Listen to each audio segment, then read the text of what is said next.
يا صباح العناب على احلى الاحباب. النهارده بقى الجمعه الجميله بعد رمضان ما خلص والعيد خلص.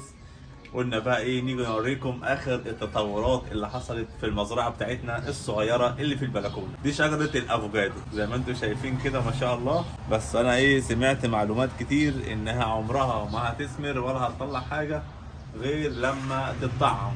فلو حد عنده فكره فين الاقي التطعيمات بتاعتها او الكلام ده كله، لان سالت كذا حد مش لاقي. فلو حد عنده مثلا مشتل قريب منه ممكن يسال لي فيه ويبعتها لي وندفع مصاريف الشحن بتاعتها وكل حاجه انتوا عايزينها. بس اللي يلاقي جنبه تطعيمات الافوكادو يدلنا في التعليقات. طبعا بقى اللي شاف الفيديو اللي فات واللي قبله، زرعنا البصل ونقلنا النعناع من القصريه اللي احنا كنا شارينه فيها للقصيص الكبير بتاعنا. هوريكم كل الحاجات دي النهارده، ومعانا الشجره الجميله دي. يلا نبدا حاجه حاجه ونسقي ونروي الحاجات بتاعتنا. اول حاجه معانا النعناع. شايفين بقى النعناع بعد ما زرعناه ونقلناه هنا، طبعا انا برويه. النعناع بيحب الميه، ففي اوراق طبعا بتنشف وتبوظ زي ما انتم شايفين كده اهوت. ده عادي مش مشكله، بس اللي بيطمني اللي هو بص بيطلع حاجات جديده اهو. بص على العود من تحت، وبص هنا، ودول فرعين جداد لسه طالعين اهوت، ولسه في واحد كمان بيطلع اهو. بيبدا بقى ايه، يكبر وينتشر في القصيص كله، لان الجذور بتبدا ايه تودي في كل حته.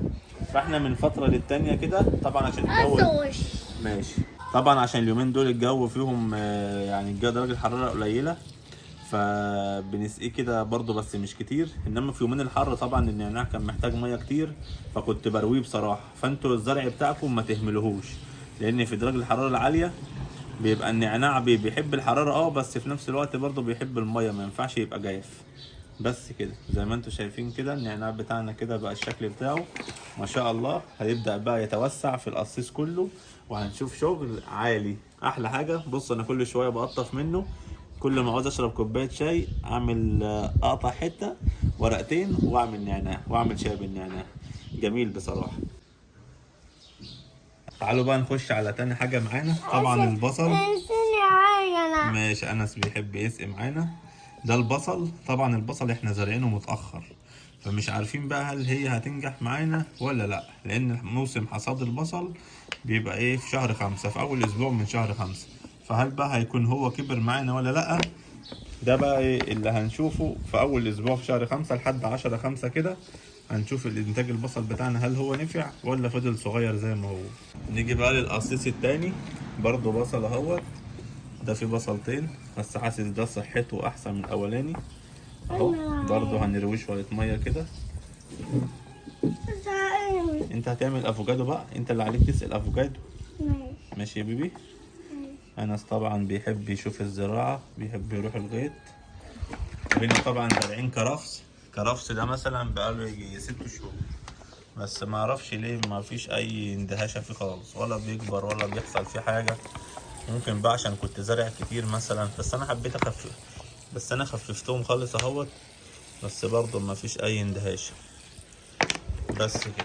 دي طبعا شجرة افوكادو اهيت، شايفين الورق بدأ يطلع اهو. دي طبعا برويها برضه اهو. حاضر. والافوكادو بيحب الظل اكتر، فانا بقى ايه بعوض عليه الظله بالميه. وادي اهيت حبات افوكادو معانا اهو. قلت لكم الميه كل ما تنقص نزودها للنص كده، تبقى في نص الحبايه. زي ما انتم شايفين العود بدأ يطلع اهوت اهو. وادي انس بقى اهوت، هو اللي بيسقي الشجره دي عشان على طوله. اسقي بقى من فوق، اعملها زي المطر كده عشان الورق يبقى نظيف وجميل. شاطر. ايه العسل ده؟ انس بيعمل ايه؟ رش يا باشا عشان تطلع شاطر. بس يلا اسقي بقى من تحت. هتبقى اساعدك كده واحده، اساعدك في واحده كده عشان التراب، عشان ننزل التراب. بليت. عشان ننزل التراب. خلاص. بص ما شاء الله جميل ازاي. شايفين المنظر، حاجه تشوفها في يعني في ناشونال جغرافيك. نقط الميه عامله ازاي. بس رش من تحت بقى، اسقي من تحت. شاطر. كفايه كده. طب خلصها يلا. لازم يخلص الازازه طبعا، فاضل فيها حبه صغيرين. بس هو انس لازم يجيب الازازه لاخرها. شاطر. برافو. بصوا بقى الشجرة بتاعتنا بعد ما اتروت، حاجة جميلة قوي قوي اهو، سبحان الله. وبكده بقى نكون وصلنا لنهاية الفيديو بتاعنا النهاردة. زرعتنا بسيطة وجميلة، وإن شاء الله من بداية من شهر 5 بعد ما نشيل البصل القصاصين دول هنزرع بقى خضروات هتعجبكم جدا، وحاجات بقى إيه للصيف. فانتظروني إن شاء الله في الفيديو اللي جاي، هعمل لكم حاجات جديدة ومفاجآت جديدة. ما تنسوش تعملوا لايك للفيديو، تعملوا اشتراك في القناة لو لسه مش مشتركين. بحبكم في الله. كان معاكم أسامة أبو أنس من قناة مزرعتي أنس فارم. تحياتي ليكم، مع ألف سلامة.